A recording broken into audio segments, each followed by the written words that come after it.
이 시간은 우리 주님께서 우리에게 오늘 주신 말씀을 함께 읽도록 하겠습니다. 하나님께서 우리에게 주시는 말씀은 야고보서 2장 1절부터 13절까지의 말씀입니다. 조금 길지만 우리 같은 목소리로 함께 읽어보기를 원합니다. 함께 읽겠습니다. 시작. 나의 형제 자매 여러분, 여러분은 영광의 우리 주 예수 그리스도를 믿고 있으니 사람을 차별하여 대하지 마십시오. 이를테면 여러분의 회당에 화려한 옷을 입은 사람이 금반지를 끼고 들어오고 또 남루한 옷을 입은 가난한 사람도 들어온다고 합시다. 여러분이 화려한 옷차림을 한 사람에게는 특별한 호의를 보이면서 여기 좋은 자리에 앉으십시오 하고 가난한 사람에게는 당신은 거기 서 있든지 내 발치에 앉든지 하오 하고 말하면 바로 여러분은 서로 차별을 하고 나쁜 생각으로 남을 판단하는 사람이 된 것이 아니고 무엇이겠습니까? 사랑하는 형제자매 여러분, 들으십시오. 하나님께서는 세상의 가난한 사람을 택하셔서 믿음에 부요한 사람이 되게 하시고 하나님을 사랑하는 이들에게 약속하신 그 나라의 상속자가 되게 하시지 않았습니까? 그런데 여러분은 가난한 사람을 업신여겼습니다. 여러분을 압제하는 사람은 부자들이 아닙니까? 또 여러분을 법정으로 끌고 가는 사람도 부자들이 아닙니까? 여러분이 받드는 그 존귀한 이름을 모독하는 사람도 부자들이 아닙니까? 여러분이 성경을 따라 내 이웃을 내 몸같이 사랑하라는 으뜸 가는 법을 지키면 잘하는 일입니다.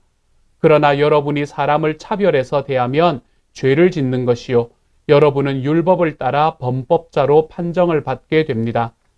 누구든지 율법 전체를 지키다가도 한 조목에서 실수하면 전체를 범한 셈이 되기 때문입니다.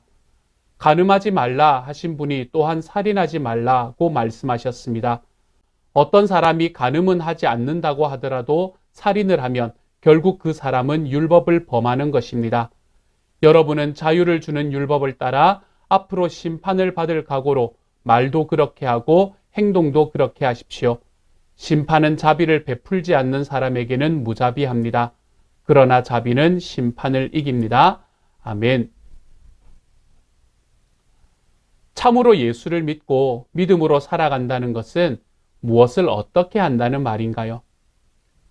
많이 알지만 적게 깨닫고 무력하게 사는 것보다 적게 알아도 그것을 자신의 살과 피로 살아낼 수 있는 그런 알매는 힘이 있습니다. 참된 신앙이란 이런 것입니다. 어쩌면 우리는 너무 많은 것을 알려 하고 있는지도 모릅니다. 자신을 변화시키지 못하는 지식은 쓸모가 없을 뿐 아니라 때로는 악하기도 합니다. 야고보는 그래서 이렇게 말하고 있는 듯합니다. 듣고 배운 말씀, 마음에 심긴 그 말씀을 살아보라. 그 후에 다시 배우고 또 다시 살아보라. 그리고 기도하라. 라고요. 우리는 이미 1장을 통해서 야고보가 구원의 사건을 말하면서 하나님께서 그분의 백성들을 진리의 말씀으로 낳으셨다라고 묘사하는 것을 보았습니다. 그리고 그렇게 영적 생명을 받고 태어난 새로운 언약의 백성의 가장 중요한 특징은 그들의 속에 하나님의 말씀이 심겨져 있다는 사실입니다. 그래서 그들은 하나님의 말씀을 온유함으로 받아들여야 합니다. 그 심긴 말씀을 온유하게 받는 생활이 곧 말씀을 듣고 행하여 열매를 맺는 참된 경건이 된다는 것이지요. 이러한 경건의 가장 큰 특징에 대해서 이야기하면서 야고보는 말을 통제하는 것, 긍휼을 행하는 것, 그리고 세속으로부터의 정결, 이 세 가지가 이처럼 하나님의 말씀을 마음의 온유함으로 받은 사람의 특징이라고 말하였습니다. 그리고 오늘 우리가 읽은 이 2장의 말씀에서 야고보는 참된 경건의 생활의 첫 특징으로 긍휼을 행하는 문제에 대해서 다루고 있는 것을 보게 됩니다. 오늘 우리가 읽은 긴 말씀, 이 말씀을 아우르는 하나의 주제는 1절에 나와 있습니다. 우리 1절만 다시 한번 읽어보십시다. 시작. 나의 형제 자매 여러분, 여러분은 영광의 우리 주 예수 그리스도를 믿고 있으니 사람을 차별하여 대하지 마십시오. 아멘. 우리는 이런저런 이유로 차별을 경험할 때가 있습니다. 사람들은 정말 다양한 것으로 서로를 비교하고 차별합니다. 얼굴이 얼마나 예쁘냐, 얼마나 날씬하고 좋은 몸매를 가졌느냐, 키는 얼마나 크냐, 이런 외적인 모습들을 가지고 사람을 차별합니다. 외모가 뛰어나면 아무리 잘못을 해도 너그럽게 받아주는 때가 많습니다. 그래서 예쁘면 다 용서가 된다라는 이야기도 있지 않습니까? 이와 같은 문화에서 외모뿐 아니라 겉으로 보이는 것으로 인해 사람을 판단하고 그 기준에 따라서 그 사람을 차별합니다. 어떤 차를 타느냐, 어떤 옷을 입느냐, 어떤 가방을 들고 있느냐가 마치 그 사람이 어떤 사람인지를 보여준다고 생각하기 십상입니다. 내가 가지고 있는 것들의 가격에 따라 서로 등급을 매기고 서로를 차별합니다.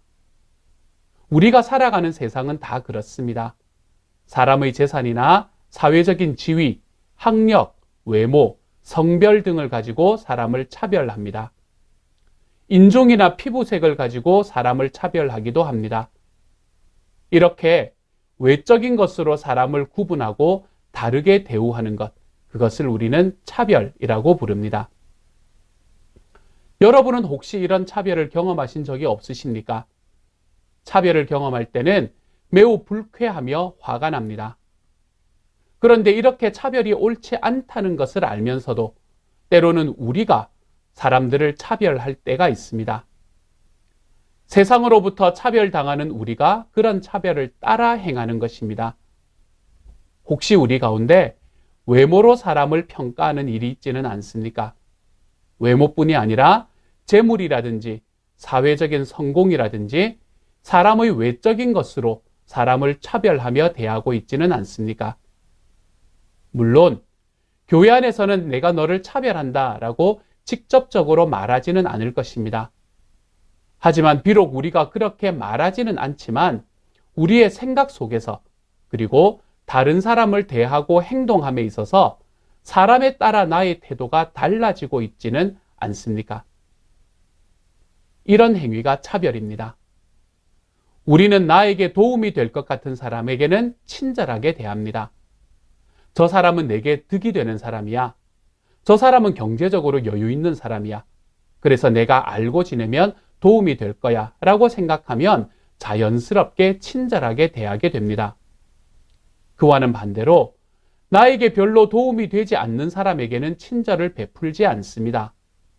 이것이 사람을 차별하는 것이고 사람이 가지고 있는 죄의 본성을 드러내고 있는 것입니다. 그런데 각 사람이 이런 마음을 가지는 것을 넘어서 하나님의 나라인 교회에서까지 이런 차별의 문제가 만연하고 있다는 것이 지금의 문제입니다. 가난한 성도들은 우습게 보이고 부자 교인들은 아무래도 대접을 달리 받습니다. 교회 자체도 마찬가지입니다. 가난한 교회는 우습게 보이고 부유한 교회는 우러러 봅니다. 오늘의 본문을 읽어보면 야고보 당시에도 이런 문제가 있었고 야고보는 그렇게 교회 안에 있는 차별의 문제를 언급하고 있습니다. 왜 그럴까요? 무엇이 왜 잘못되었을까요? 우리는 이렇게 살아도 좋은 걸까요? 2절과 3절은 그때 당시의 교회가 어떻게 차별을 행하고 있었는지에 대한 보다 구체적인 상황을 예로 제시하고 있습니다. 우리 같이 한번 읽어보도록 하십시다. 2절과 3절입니다. 시작. 이를테면 여러분의 회당에 화려한 옷을 입은 사람이 금반지를 끼고 들어오고 또 남루한 옷을 입은 가난한 사람도 들어온다고 합시다. 여러분이 화려한 옷차림을 한 사람에게는 특별한 호의를 보이면서 여기 좋은 자리에 앉으십시오 하고 가난한 사람에게는 당신은 거기 서 있든지 내 발치에 앉든지 하오 하고 말하면 이 말씀은 우리의 차별은 사람을 판단하는 것이 된다라고 이야기하고 있는 말씀입니다. 그래서 차별해서는 안 됩니다. 여기에서는 너무나 대조적인 두 사람이 등장합니다. 그리고 이 두 사람을 교회가 어떻게 대하는지 그 태도를 보여주면서 지금 사람을 차별하고 있는 그들의 모습을 돌아볼 수 있도록 만듭니다. 먼저 그들이 예배드리는 곳에 금반지를 끼고 화려한 옷을 입은 사람이 들어옵니다. 이 사람은 틀림없는 부자입니다. 당시에 금반지를 끼는 것은 아무나 할 수 있는 일이 아니었습니다. 또한 그는 매우 아름다운 옷을 입고 있었습니다. 이 아름다운 옷이라는 말은 빛나는 옷이라는 의미인데, 이 단어는 사도행전과 요한계시록에서는 천사가 입은 옷을 묘사할 때 사용된 바로 그 단어입니다. 이 당시는 요즘처럼 세탁기가 있는 것도 아니었습니다. 옷을 쉽게 깨끗하게 만들 수 있는 세제 같은 것도 없었을 때였어요. 그럼에도 이런 빛나는 옷을 입은 것은 이 사람의 사회적인 지위나 부를 짐작할 수 있는 것입니다. 그리고 이 사람과는 너무도 차이가 나는 또 한 사람이 들어옵니다. 이 사람은 남루하고 누더기 같은 옷을 입었습니다. 낡고 더러운 옷을 입은 가난한 사람이라는 말이지요. 자, 이제 이 두 방문자를 대하는 성도의 태도가 묘사됩니다. 이 두 사람을 안내하는 데 있어서 차별이 무엇인지 제대로 보여줍니다. 부자가 왔을 때는 호의를 가지고 바라보며 VIP의 자리로 인도합니다. 하지만 가난한 사람에 대해서는 아무도 신경을 쓰지 않습니다. 무시하고 경멸을 표하며 앉든지 말든지 네 마음대로 하라 라는 것입니다. 나는 너에게 관심이 없다 라는 이야기이지요. 저는 예전에 VIP 한 분과 이야기하며 그분이 가졌던 교회에 대한 이미지를 들은 적이 있습니다. 그분이 처음으로 교회에 발을 들여 놓으셨던 적이 있었습니다. 그런데 그날 새가족 모임을 갔었는데 그날따라 다른 교회에서 오신 장로님 가정이 그분과 함께 들어오셨다고 합니다. 그런데 그날 모임에 함께 하셨던 목사님은 장로님 가정에는 치대한 관심을 쏟으시고 자기 자신에게는 처음 인사하고 이름을 나누었던 것을 제외하고는 별로 관심이 없으셨다고 합니다. 그래서 교회가 이런 곳이구나 라고 생각하고는 그 후부터는 교회에 발걸음을 하지 않았다라고 말씀하셨습니다. 이 이야기를 듣고 얼마나 마음이 아팠는지 모릅니다. 이건 정말 말도 안 되는 이야기입니다. 하나님의 교회는 절대로 사람을 차별하는 곳이 되어서는 안 됩니다. 이러한 차별에 대한 말씀의 결론, 그것은 4절의 말씀입니다. 이렇게 이야기하지요. 바로 여러분은 서로 차별을 하고 나쁜 생각으로 남을 판단하는 사람이 된 것이 아니고 무엇이겠습니까? 여기서 우리는 차별이 무엇인지에 대해서 분명히 알게 됩니다. 차별은 무엇입니까? 차별은 남을 판단하는 사람이 되는 것입니다. 만약 여러분이 차별한다면 그것은 여러분이 판단하는 사람이 되고 있다라는 이야기입니다. 여기에서 차별로 번역된 헬라어 단어는 1절에서 이야기하는 차별이라는 단어와는 좀 다른 단어입니다. 이 4절의 말씀에서 차별로 번역된 헬라어 단어는 나눈다, 구분한다 라는 의미입니다. 이 단어는 사실 1장에서 의심하여 마음이 나뉜 사람을 표현할 때 사용된 단어와 같은 어원을 가지고 있습니다. 그러므로 여기에서 차별한다 라는 말은 사람을 판단하는 행위로 인해서 결국 교회를 구분하는 자가 된다라는 말입니다. 우리의 교회를 둘로 나누는 것이 차별입니다. 성령이 하나 되게 하신 이 아름다운 교회를 분리하는 것이 바로 차별입니다. 예수님께서 피 흘려서 사신 교회를 찢어 놓는 것, 그것이 바로 차별입니다. 내가 행한 차별로 인해 교회가 갈라지게 되는 것입니다. 우리가 서로 차별하며 판단하는 사람이 된다면 교회는 바로 설 수가 없습니다. 내 차별로 인해 교회가 부자와 가난한 자로 나뉘게 되고, 내 차별로 인해 교회가 잘난 자와 못난 자로 나뉘게 되고, 내 차별로 인해 교회가 성공한 자와 성공하지 못한 자로 나뉘게 됩니다. 이것은 무서운 일입니다. 이것은 예수님께서 하신 일과 완전히 반대되는 일을 하고 있는 것입니다. 그러므로 우리는 판단하는 자가 되어서는 안 됩니다. 우리에게는 사람을 판단할 수 있는 권한이 없습니다. 우리의 죄된 본성은 악한 생각으로 다른 사람을 판단하기를 원합니다. 하지만 기억하십시오. 그것은 우리 권한 밖의 일입니다. 판단하시는 분은 오직 하나님 한 분밖에 없으십니다. 차별하는 것은 우리가 하나님의 자리까지 올라가서 기어이 그분이 하셔야 되는 일을 우리가 하고야 마는 것입니다. 우리는 재판관이 아니라 법에 따라 그 법을 지켜 행해야 되는 사람입니다. 그런 우리가 재판관이 되어서 판단하려고 할 때 문제가 생기는 것이죠. 우리에게는 사람을 판단할 수 있는 권한이 없다는 것을 기억하십시오. 오직 공정한 재판장이신 하나님만이 판단하실 수 있습니다. 하나님만이 올바른 재판을 하실 수 있습니다. 왜요? 하나님은 외모가 아니라 중심을 보시고 사람을 차별하여 대하지 않으시기 때문입니다. 하나님께서는 사무엘이라는 사람을 보내셔서 이새의 아들 중에 새로운 왕을 찾겠다라고 이야기하셨습니다. 그런데 이새에게는 잘생기고 정말 멋있는 아들들이 여럿 있었습니다. 그래서 그들을 하나하나 사무엘에게 보여줬는데 하나님께서는 그들, 정말 멋지고 잘생긴 그들을 선택하신 것이 아니라 마지막 말째 아들인 다윗을 찾으시면서 하나님은 이렇게 이야기하십니다. 사무엘상 16장 7절의 말씀입니다. 우리 같이 한번 읽어보십시다. 시작. 너는 그의 준수한 겉모습과 큰 키만을 보아서는 안 된다. 그는 내가 세운 사람이 아니다. 나는 사람이 판단하는 것처럼 그렇게 판단하지는 않는다. 사람은 겉모습만을 따라 판단하지만 나 주는 중심을 본다. 아멘. 우리는 하나님과 달리 사람을 볼 때 그 사람이 가지고 있는 것을 볼 때가 많습니다. 사람의 외적인 모습, 겉으로 드러나는 조건을 보고 판단하는 것입니다. 사람이 어떤 것을 가지고 있다고 해도 그것이 그 사람 자체보다 더 중요하지는 않습니다. 하나님은 그런 외적인 것이 아니라 그 사람의 가장 중요한 중심을 보시는 분이십니다.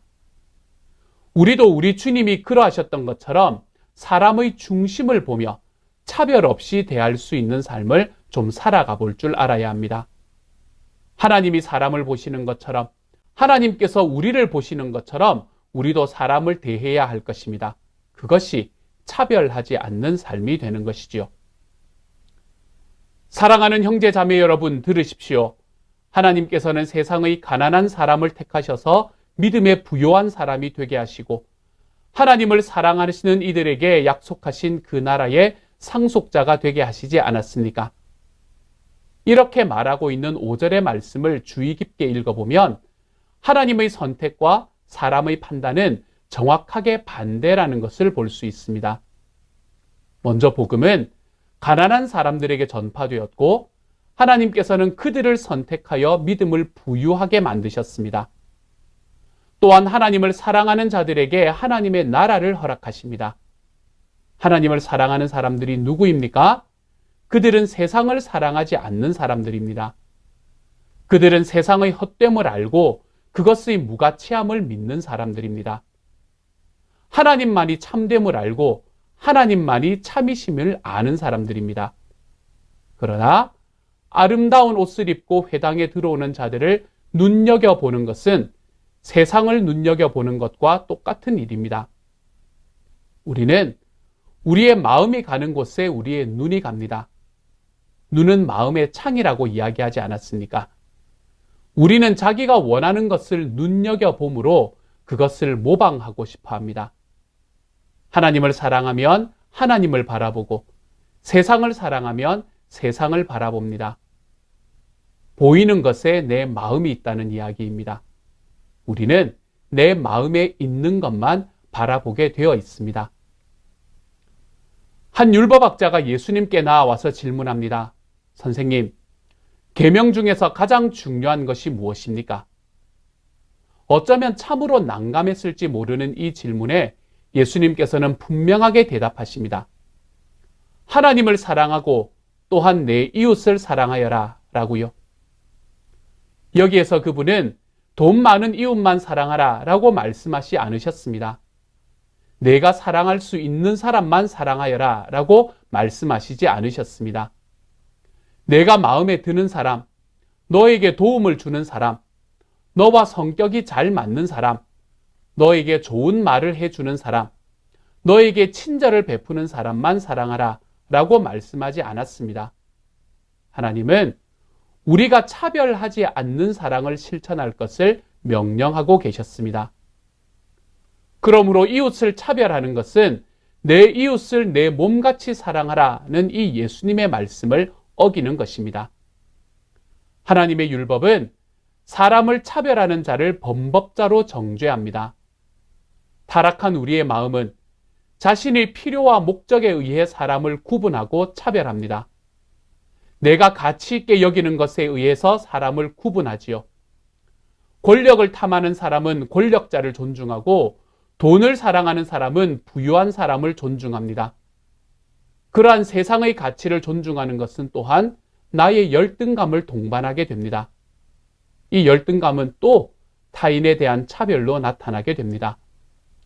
부를 사랑하는 사람은 가난한 사람을 차별합니다. 명석함을 추종하는 사람은 학력으로 사람을 차별합니다. 권력을 추종하는 사람은 평범한 사람들을 얕잡아 봅니다. 그렇지만 예수님을 믿는 믿음으로 그리스도인이 된 우리는 믿음을 가진 사람답게 말씀을 조차 말하고 행동할 줄 알아야 하겠습니다. 그러니 참된 믿음을 가진 사람으로서 사랑을 실천하며 살아가십시오. 참된 믿음을 가진 사람으로서 긍휼을 행하며 살아가십시오. 참된 믿음은 긍휼을 통해서 증명됩니다. 그리고 이 긍휼은 사람을 차별 없이 대하는 데서 드러납니다. 즉, 우리가 참된 믿음을 가진 사람이라면 긍휼을 행하는 사람이 되어서 사람을 차별하여 대하지 않는다는 이야기입니다. 물론 이것이 쉽지 않은 일이라는 것은 압니다. 하지만 그럴 때마다 우리 주님께 받은 사랑을 좀 기억하시는 저와 여러분이 되시기를 소망합니다. 자격 없는 내가 하나님의 사랑을 값없이 받았습니다. 하나님의 차별 없는 사랑을 받은 사람으로서 나도 다른 사람을 차별 없이 대하는 자리로 좀 걸어가 볼 줄 알아야 하겠습니다. 사랑하는 여러분, 하나님의 사랑은 차별이 없습니다. 그래서 교회에는 다양한 분들이 함께 모여서 가족을 이루게 됩니다. 하는 일이 다르고, 성격이 다르고, 기질도 다르고, 취향도 다르고, 재능이나 은사도 다르고, 살아온 환경이나 경험도 다릅니다. 하나님은 이런 모든 분들 한 분 한 분들을 주님의 이름으로 부르셨고 하나님의 자녀 삼아 주셨습니다. 주님의 사랑은 우리 모두를 하나로 묶어주는 평화의 줄이 되었습니다. 그러니 우리는 이 주님의 마음으로 서로를 바라볼 줄 알아야 할 것입니다. 하지만 만약 우리가 사람을 차별하기 시작한다면 우리는 판단하는 자리에 서는 사람이 되어갈 것입니다. 만약 우리가 차별하는 자리에 선다면 우리는 죄를 짓는 자리에 서 있게 될 것입니다. 그러므로 판단하는 사람이 되지 마십시오. 죄를 짓는 사람이 되지 마십시오. 판단하는 사람이 아니라 긍휼을 베푸는 사람이 되어 가십시오. 죄를 짓는 자가 아니라 말씀을 행하는 사람이 되어 가십시오. 그래서 정말로 믿는 사람답게 믿음의 증거를 드러내는 하나님의 사람이 되어 가시기를 우리 주님의 이름으로 소망합니다. 어떤 흑인 한 사람이 예배당 밖에 주저앉아서 울며 기도를 하고 있습니다. 주님, 저는 주님을 만나기 위해 이 예배당에 들어가고 싶지만 제 피부색 때문에 들어갈 수가 없습니다. 왜 저를 이렇게 낳으셨나요? 라고요. 이때 예수님께서 조용히 다가와 그에게 말씀하십니다. 울지 말거라 얘야. 걱정하지 말아라. 나는 너와 함께 있단다. 나도 너처럼 이 예배당에는 들어갈 수가 없단다. 여러분, 만약 예수님께서 우리 교회에 오신다면 어떤 일이 일어날까요? 우리는 예수님을 어떤 태도로 맞이할까요? 정말 정성을 다해서 진심으로 환영하며 봉사하지 않겠습니까? 주님께 제일 좋은 자리로 안내하고 식사할 때도 제일 좋은 것을 드리며 혹시 불편하시지 않을까 유심히 살피고 최고의 예우를 하지 않겠습니까? 그런데 이 예수님은 우리에게 어떤 모습으로 찾아오시는 걸까요? 마태복음 25장은 우리에게 흥미로운 이야기 하나를 전해줍니다. 마지막 날에 예수님께서 재림하실 때에 그분은 자신의 오른편에 있는 사람들에게 이렇게 말씀하십니다. 너희는 내가 줄일 때에 내게 먹을 것을 주었고 목마를 때에 마실 것을 주었으며 나그네로 있을 때에 영접하였고 헐벗을 때에 입을 것을 주었고 병들어 있을 때에 돌보아 주었고 감옥에 갇혀 있을 때에 찾아주었다. 그랬더니 이 오른편에 앉아 있는 사람들이 깜짝 놀라서 아니 언제 우리가 그랬단 말입니까? 라고 예수님께 질문하지요. 거기에 대한 예수님의 대답이 이것입니다. 내가 진정으로 너희에게 말한다. 너희가 여기 내 형제 자매 가운데 지극히 보잘것없는 사람 하나에게 한 것이 곧 내게 한 것이다. 주님은 지극히 작은 사람에게 한 것이 바로 자기에 대해서 한 것이다 라고 말씀하십니다. 우리가 형제 자매를 대하는 것이 바로 주님을 대하는 것입니다. 눈에 보이는 형제를 차별하고 사랑하지 않는다면 우리는 보이지 않는 하나님은 결코 사랑할 수가 없습니다. 하나님을 사랑하면 형제를 그리고 자매를 사랑하게 되어 있습니다. 하나님을 사랑하면 하나님께서 사랑하시는 사람들도 사랑합니다. 그리고 그 사랑은 차별하지 않는 것으로 드러나게 되는 것이지요. 혹시 내가 차별의 죄를 범하고 있지는 않는가? 여러분 스스로를 한번 돌아보시는 시간이 되시기를 소망합니다. 내가 모르고 있었던 부분은 없었는지, 내가 미처 생각지 못하고 은연중에 다른 사람을 차별하고 있지는 않는지 진지하게 한번 생각해 보시기를 소망합니다. 그리고 하나님께 도움을 구하십시오. 우리가 혹시나 어떤 부분에서 다른 사람을 차별하고 있는지 깨닫게 해달라고 지혜를 구하십시오. 그리고 동시에 내가 어떻게 사랑을 실천할 수 있을지, 누구에게 나의 사랑을 전해야 할지, 어떤 사람에게 긍휼을 베풀어야 하는지를 기도하며 생각해 보십시오. 그리고 그 사람에게 긍휼을 베푸는 자리를 선택하고 결단하며 나아가십시오. 하나님의 계명은 사랑이고 사랑은 긍휼에서 시작됩니다. 긍휼은 부족하고 연약한 자들에 대한 사랑을 이야기합니다. 하나님의 공의는 이 긍휼 위에 세워져 계십니다. 율법의 핵심은 사랑입니다. 사랑하지 않는 사람은 정죄받을 것입니다. 하나님은 긍휼 없이 행하는 사람을 긍휼 없이 심판하실 것입니다. 긍휼은 타인을 내 몸과 같이 여기는 것입니다. 사랑은 이웃의 아픔을 자신의 아픔으로 여기게 만듭니다. 내 몸은 내 이웃의 몸과 다르지 않습니다. 그 둘을 한 몸으로 인식하여 함께 나눌 수 있는 존재. 우리는 사랑하게 되면 그러한 존재가 되어갈 수 있습니다. 사람이 어떤 것을 주목하여 보는 것은 내 마음이 그곳에 있기 때문입니다. 이웃을 긍휼히 여기고 가난한 자를 주목하여 본다면 내가 긍휼이 있기 때문에 그것을 바라볼 수 있게 되는 것입니다.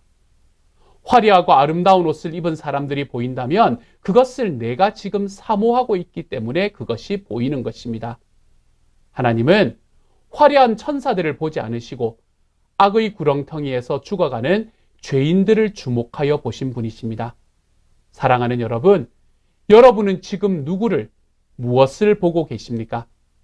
여러분이 보고 계시는 것들이 곧 여러분의 가치이고 여러분의 마음이고 또한 여러분 자신입니다. 교회는 새로운 곳이어야 합니다. 건물이 아니라 그 안에 있는 성도들이 함께 이루는 관계가 세상과는 다른 곳이 되어야 합니다. 교회에 와서도 세상에서 돈 많고 권세 있는 사람이 단순히 돈 많고 권세 있다는 이유로 더 좋은 대접을 받는다면 교회는 세상과 다를 바가 없습니다. 교회에 와서도 세상에서 약하고 초라한 사람이 여전히 홀대를 받고 있다면 교회는 전혀 새로울 것이 없습니다. 썩어가는 생선 옆에 썩어가는 생선을 놓은들 그것들이 썩지 않을 이유가 어디에 있다는 말입니까? 교회가 세상의 문화에 압도당한다면 결국 교회는 존재해야 되는 이유가 사라지고 맙니다. 교회는 오직 하나님의 말씀이 기준이어야 하고 주 예수 그리스도의 믿음으로 평가될 수 있어야 합니다. 그리스도께서 모든 사람을 위해 죽으셨던 것처럼 모든 사람들은 동일한 주님의 생명만큼의 가치를 가지고 있습니다. 그러므로 서로 차별하는 것은 우리에게 다가오신 이 예수 그리스도의 십자가를 무너지게 만드는 악한 일이 되는 것입니다. 그렇다고 가난이 특권이라는 말을 드리는 것은 아닙니다. 그렇지만 가난한 것이 믿음이 없는 것으로 치부되는 교회는 세상과 다를 바가 없습니다. 얼마나 예수를 오래 믿었는데 아직도 그렇게 가난하냐고 따져 묻는 목회자와 그런 말에 상처를 받는 성도들이 있는 한 교회에는 희망이 없습니다. 오랜 세월 신실하게 살아온 가난한 성도보다 얼마 되지는 않았지만, 온지 얼마 되지 않았지만 부자인 성도에게 존경과 섬김의 자리를 선뜻 내어주는 교회가 있다면 교회는 사회에 희망이 될 수가 없습니다. 그런 교회는 얼마나 큰 좌절을 안겨주는지 모릅니다. 그렇게 하면 교회가 성장하지 않는다고 말할지 모릅니다. 그렇지만 그렇게 해서 성장한 교회는 하나님을 실패하게 만듭니다. 교회는 커질 수도 있습니다. 하지만 그럴수록 하나님의 이름은 땅에 떨어지게 되는 것이지요. 사랑하는 여러분, 저는 저와 여러분이 세워가는 교회, 저와 여러분이 함께 세워가는 우리의 목장과 교회가 이처럼 판단의 법이 아니라 긍휼의 법이 다스리는 공간이 될 수 있기를 소망합니다. 부유한 이들은 그것을 바르게 사용해야 할 책임이 나에게 있음을 깨닫고, 가난한 이들은 자신에게 주어진 영적인 보화들이 무엇인지를 깨달을 수 있는 공간, 그것이 우리의 목장과 교회가 될 수 있기를 소망합니다. 우리가 한 공동체로서 서로를 향한 사랑 안에서 모두가 하나님으로 말미암아 부유하고 모두가 함께 심령이 가난한 사람들이 될 수 있기를 소망합니다. 함께 애통하고 함께 의에 줄이고 목마르며 서로에게 긍휼을 베풀어 함께 온전한 자들로 자라가는 공동체가 되기를 소망합니다. 교회가 새롭지 않으면 이 땅에서 존재할 이유가 사라집니다. 희망이 되지 못하기 때문입니다. 교회는 이 땅에서 하나님의 나라를 보여주는 깃발이고 그 나라를 가리키는 표지판이 됩니다. 지금 우리가 세우는 목장과 교회는 서로를 향한 판단과 차별이 아니라 품어주고 안아주는 긍휼의 깃발을 당당히 걸고 하나님의 나라를 보여주는 표지판으로서의 역할을 잘 감당하고 있습니까?